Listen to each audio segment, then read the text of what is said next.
Hello dear students, welcome back Shri Ram computer education Sehore. ये अपने centre का और मेरा और नए चैनल का पहला वीडियो है। इस वीडियो में मैं आपको एक्सेल के बारे में फुल जानकारी दूंगा। जैसे ये एक्सेल यहाँ पे दिख रहा है, इसको खुलने के 2-3 तरीके रहते हैं। ये एक्सेल जो ये एक एप्लीकेशन प्रोग्राम है। इसमें क्या होता है कि चीज़ें बहुत आसानी से हो जाती है, डाटा एंट्री होती है, उनका कैलकुलेशन आसानी से हो जाती है। इसका इंटरफेस कुछ दिखने में ऐसा होता है। ये निकलता कैसे कंप्यूटर में से, ये ओपन कैसे होता है, देखो या तो आपको डेस्कटॉप पर मिल जाएगा या टास्क के बारे में मिल जाएगा। और अगर यहाँ भी नहीं मिले तो आप सिंपल विंडो की के साथ आर दबाओ और EXCEL टाइप कर दो एक्सेल। आप जैसे एंटर करोगे तो एक्सेल चालू हो जाएगा। या फिर दूसरा तरीका ये कि आप यहाँ सर्च कर लो एक्सेल EXCEL, सबसे पहले ये ऊपर आ जाएगा। ये कुछ 2-3 तरीके हैं इसको ओपन करने के। इसमें सबसे पहले आपको ऐसा इंटरफेस दिखेगा जिसमें मैं शुरू से आपको बता रहा हूँ। ये जो बटन दिख रही है आपको, इसको बोलते हैं ऑफिस बटन। देखो आप इसको बटन लेके जाओगे तो ये लिखा हुआ भी आ रहा है, ये ऑफिस बटन है। इस पर जैसे ही क्लिक करेंगे तो न्यू, ओपन, सेव, सेवस ये वाले ऑप्शन आ जाएंगे, जो कि मैंने आपको सिखाया है। Control A, control B, control C वाले जैसे रहते हैं, उसमें कंट्रोल एन से न्यू, कंट्रोल ओ से ओपन। और कुछ रिसेंटली डॉक्यूमेंट्स यहाँ पे दिखते हैं। इसके अलावा यहाँ पे देखो सेव का ऑप्शन है, ये रीडू का, अंडू का है, ये रीडू का, ये ओपन का है, ये न्यू का है, ये प्रिंट प्रीव्यू का है। वैसे इसको यहाँ से कस्टमाइज भी, जैसे ईमेल का करना हो या हटाने भी हो तो आप यहाँ से इन पर क्लिक कर देंगे तो ये हट भी जाएंगे। इन्हें बोलेंगे क्विक एक्सेस टूल बार। ये जो है अभी जैसे फाइल सेव नहीं है तो ये बुक 1 माइक्रोसॉफ्ट एक्सेल आ रहा है। मैं अगर इसको कंट्रोल से सेव करूँगा और नाम देता हूँ, जैसे श्री राम कंप्यूटर नाम देता हूँ या श्री राम एजुकेशन नाम दिया और एंटर कर दिया। तो देखो अब ये यहाँ पे टाइटल बार में इस फाइल का नाम शो होगा। इससे क्या पता चलेगा कि ये फाइल किस नाम से सेव है। हर विंडो में या हर प्रोग्राम में 3 ऑप्शन मिलते हैं, इनको बोलते हैं विंडो कंट्रोल। ये क्लोज वाला है, मैक्सिमाइज रिसाइज का है, और ये मिनिमाइज का है। ठीक है, इससे छोटा हो जाता है और इससे बड़ा हो जाता है, इससे क्लोज होता है। इसे टास्क बार में जैसे करते हैं तो यहाँ पे टास्क बार में आ जाता है। ठीक है, ऊपर वाली जो लाइन है home, insert, page layout, formula, data, review और व्यू, इन पूरी लाइन को बोलते हैं टेप बार। टेप बार के में क्लिक करेंगे किसी भी ऑप्शन पे तो फिर अब नीचे जो लाइन खुलती है उसे बोलते हैं रिबन बार। ये यहाँ पे एड्रेस बार है, ये फॉर्मूला बार है, ये 1 2 3 4 जो ये गिनती है, टोटल गिनती है 10,48,576 तक। और ये जो है ये है कॉलम, ये 16,384। ठीक है, अगर इनको देखना हो तो आप यहाँ पे क्लिक करो, दबा के रखेंगे तो ये ऊपर दिख जाएगा वो 10,48,576 आर यानी रो मल्टीप्लाई 16,384 सी यानी कॉलम। जैसे अपन यहाँ क्लिक करके रखेंगे तो ये दिख जाएगा, है ना, चेक करने के लिए। अब इसका काम क्या रहता है, वैसे तो इसमें बाय डिफ़ॉल्ट यहाँ पे 3 सीट दी है। अपने को और भी सीट चाहिए तो ऐसे क्लिक कर करके अपन और भी सीट यहाँ पे ले आएंगे, है ना। 3 सीट इसमें रहती है।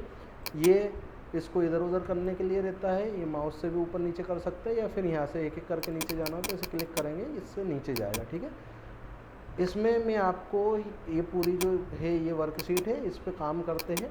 पहले मैं आपको होम के बारे में बताऊंगा कि होम पे पहला ऑप्शन जो है पेस्ट का, ये किस काम में होता है। देखो लिखा हुआ भी आ रहा है पेस्ट स्पेशल, सॉरी यहाँ पे पेस्ट स्पेशल भी आएगा, फॉर्मूला भी आएगा, पेस्ट वैल्यूज़ भी आएगा, बॉर्डर का भी आएगा, ट्रांसफर, ये सारी चीज़ आएगी। लेकिन अभी ये हाईलाइट नहीं है, इसलिए नहीं है कि पेस्ट का ऑप्शन जब चालू होता है जब कोई सी भी चीज़ कॉपी हो। जैसे मैं इसमें बेसिक चीज़ आपको बता देता हूँ, इसमें अगर गिनती लिखनी हो तो आपको 1 लिखना है और 2 लिखना है। अगर आप ये 1 और 2 दोनों को सिलेक्ट करके इस पॉइंट को पकड़ के ऐसे खींचेंगे तो गिनती आ जाएगी। दूसरा तरीका ये है कि आप सिर्फ 1 लिख देंगे और 1 को खींच देंगे तो भी गिनती आएगी। लेकिन कैसे, ये ऑप्शन आएगा, इस पर आप क्लिक करो और ये फिल सीरीज़ का आएगा तो ये ऑटोमेटिक गिनती में कन्वर्ट हो जाएगा। एक और तरीका ये है कि आप सिर्फ यहाँ 1 लिखो, इस पर क्लिक करो और आपको यहाँ फिल का ऑप्शन मिल जाएगा। फिल पे गए, सीरीज़ गए, और आपको रो का मतलब होता है आड़ी लाइन और कॉलम का मतलब होता है खड़े में। जैसे ये जी वाले में है कॉलम, कहाँ तक गिनती चाहिए, जैसे 20 तक चाहिए, 20,000 तक भी चाहिए तो आप यहाँ लिख के ओके करो, ऐसे भी गिनती आ जाएगी, आड़े में भी आ जाएगी। अब थोड़ी देर के लिए मान लीजिए ये सारी चीज़ें हैं ना, मैं ये चाह रहा हूँ कि मैं कहीं से भी, यहाँ मैं अब संडे मंडे लिखूँगा, जैसे संडे मैंने शॉर्ट लिख दिया और मैं संडे मंडे भी इसमें इस तरीके से आ जाते हैं ना। ये जनवरी फरवरी भी लिखना हो तो जनवरी फरवरी भी ऐसे ही आ जाती है इसमें। जैसे आप डबल क्लिक करेंगे, खींचेंगे, डबल क्लिक जब करते हैं जब आगे कुछ लिखा, जैसे बीच में 2 कॉलम है तो यहाँ खींचना पड़ेगा, डायरेक्ट नहीं आएगा। ये चीज़ संडे मंडे मुझे यहाँ से उठा के यहाँ रखने, तो एक तरीका तो ये है कि मैं इसको ऐसे पकड़ूँ किसी भी लाइन पे, वो उठा के यहाँ पे ले जाऊँ, ऐसे भी हो जाएगा। दूसरा तरीका है कट पेस्ट करके, जैसे इसको मैंने सेलेक्ट करा माउस से, सेलेक्ट करने का एक और तरीका देखो, आप यहाँ क्लिक करो और कंट्रोल शिफ्ट एक साथ दबा के रख लो और डाउन एरो दबा दो तो ये सिलेक्ट हो जाएगा। फिर देखो ये कैंची वाला जो निशान है, क्लिप बोर्ड में 4 ऑप्शन है, पहले कट, जैसे इस पर क्लिक करा तो ये कट हो गया और पेस्ट वाला ऑप्शन चालू हो गया। आप जहाँ भी पेस्ट करना हो क्लिक कर दो और इस पेस्ट के ऑप्शन को खोलो तो पेस्ट ये हो जाएगा। देखो चीज़ें यहाँ से उठ के यहाँ चली गई। अब अगर ये चीज़ को मुझे जनवरी फरवरी में ऐसे में है और मेरे को ऐसे में करना हो तो भी ऐसे ही होगा। जैसे मैंने यहाँ से, अब कॉपी का मतलब देख लो, मैंने इसको क्लिक करा, सिलेक्ट करा, यहाँ से कॉपी करा, और अगर मैंने यहाँ क्लिक करके पेस्ट पे क्लिक कर दिया तो ये चीज़ यहाँ भी थी है और यहाँ भी उठ के आ गई। मतलब डबल डबल कॉपी पेस्ट इसे ही बोलते, किसी चीज़ को एक जगह से उठा के दूसरी जगह ले जाना कॉपी, और कट में वो चीज़ वहाँ से कट जाती है और दूसरी जगह पहुँच जाती है। जैसे ही अगर मुझे ये संडे मंडे ऐसे की जगह ऐसे में लिखने हो तो देखो सबसे पहले इसको कॉपी कर लिया यहाँ से, फिर खाली जगह पे क्लिक कर दिया, जैसे बी से इधर चाहिए तो यहाँ पे क्लिक कर दिया और पेस्ट के इस ऑप्शन पे गए। यहाँ पे और भी इनका मैं आपको बाद में बता दूंगा, जो फॉर्मूला पेस्ट वैल्यू अपन जो करते हैं, लेकिन पहले ये ट्रांसपोज का देख लो। ट्रांसपोज पे जैसे ही क्लिक करा तो ये नाम खड़े में भी है और इनको ट्रांसपोज करा तो ये आड़े में आ गए। ठीक है, ये ध्यान रखना।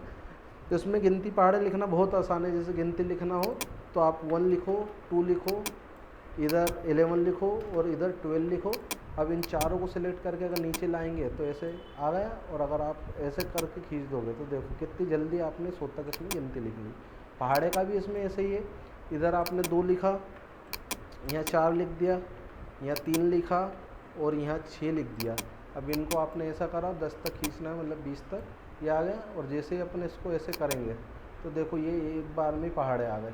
20 तक करना हो तो 20 तक कर दो, देखो ये 20 तक के पहाड़े एक बार में आ गए। इसमें इनका सबका टोटल, काउंटिंग और डाटा एंट्री का काम जो आसानी से होता है। ठीक है, ये आप ध्यान से देख लेना। अभी मैं इसके बारे में इंट्रोडक्शन इसका दे रहा हूँ। अभी इसमें कट का कर दिया, कॉपी का। फॉर्मेट पेंटर का मतलब क्या है, जैसे मैं यहाँ पे कोई सा कलर देना चाह रहा हूँ, मैंने यहाँ से इसमें कलर दे दिया और यही कलर मैं सब में देना चाह रहा हूँ, तो आपको एक बार वापस से इसमें कलर देना है और इस पर क्लिक करने के बाद आप जिस पे भी इसको सिलेक्ट कर देंगे वहाँ अपने आप ही ये लास्ट फिल अप्लाई कर देगा।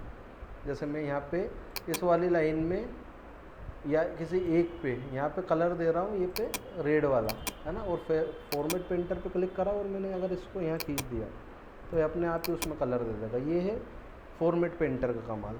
ठीक है, ये क्लिप बोर्ड। अब ये बोल्ड, इटैलिक, अंडरलाइन का मतलब क्या रहता है, जैसे कि मैं कलर फिल अप्लाई हटाता हूँ, ये जनवरी फरवरी ऐसे लिखा है, इसकी अगर स्टाइल चेंज करनी हो तो यहाँ पे आप गए, क्लिप कैलिब्री बॉडी है, फ़ॉन्ट का नाम है, इनमें से आप किसी एक पे सिलेक्ट करेंगे तो ये देखो ये हिंदी वाले फ़ॉन्ट भी है, लेकिन इंग्लिश में भी बहुत तरह की स्टाइल मिलेंगी। मान लो ये वाला आपको अच्छा लग रहा है, जो भी आपको अच्छा लग रहा है आप उस पर क्लिक कर दो तो ये इस हिसाब से ये हो जाएगा। इनमें अगर आपको साइज़ बड़ा करना हो तो सिलेक्ट कर लिया और यहाँ से फिर ऐसे करेंगे तो ये इसका साइज़ बड़ा छोटा भी अपन अपने हिसाब से कस्टमाइज़ कर सकते हो। जैसे ये 14 कर देंगे, थोड़ा बड़ा एक एक करके करना हो तो इस पर क्लिक करो, छोटा करना हो तो इस पर क्लिक करना है। इस पर क्या रहेगा, जैसे ये मेरे को बोल्ड करना है, पहली लाइन अगर बोल्ड करना है तो मैं ये बी पे क्लिक करूँगा, देखो ये बोल्ड हो गई हल्की सी। अनबोल्ड करना हो तो भी मुझे सिलेक्ट करना पड़ेगा ऐसे और वापस उसी पे क्लिक करूँगा अनबोल्ड। तो एक बार इसको सबको करके देख लो, इस पर बोल्ड, ये इटैलिक और ये अंडरलाइन। देखो ध्यान से देखो, सबके नीचे ये अंडरलाइन आ गई, अंडरलाइन हट गई, इटैलिक हट गया, बोल्ड बैठ गया। अगर इस पर क्लिक करके ये बॉर्डर के बारे में यहाँ पे ऑल बॉर्डर कर देंगे तो देखो सभी पूरी शीट में ये बॉर्डर आ गई है ना। बॉर्डर से क्या रहता है, जैसे अपन प्रिंट प्रीव्यू करेंगे तो ये ऐसी लाइनें दिखेगी साथ में है ना, कि ये मैंने कंट्रोल F2 से प्रिंट प्रीव्यू करा है। ये वीडियो 10 मिनट से ज़्यादा का नहीं होना चाहिए, इसलिए इसमें मैंने आपको ये चीज़ बता दी। यहाँ से बैकग्राउंड में कलर होता है, यहाँ से फ़ॉन्ट का कलर हो, जैसे इसमें सेलेक्ट करा और यहाँ से अपन ने इस पर क्लिक कर दिया तो फ़ॉन्ट का कलर। तो देखो इस वीडियो में इसको पार्ट 1 मान लो आप, इसमें मैंने 2 चीज़ आपको बता दी, क्लिपबोर्ड और फ़ॉन्ट। अगले में मैं अलाइनमेंट, नंबर और स्टाइल वगैरह के बारे में, फॉर्मेटिंग के बारे में भी बताऊँगा। मैं दूसरा वीडियो बना रहा हूँ, आगे देखने के लिए ये बाद वाला वीडियो देखो और चैनल को सब्सक्राइब करो, क्योंकि कोचिंग में तो आप सीख ही जाओगे, साथ में ये वीडियो से आपको सीखने में और भी आसानी रहेगी। ठीक है, थैंक यू।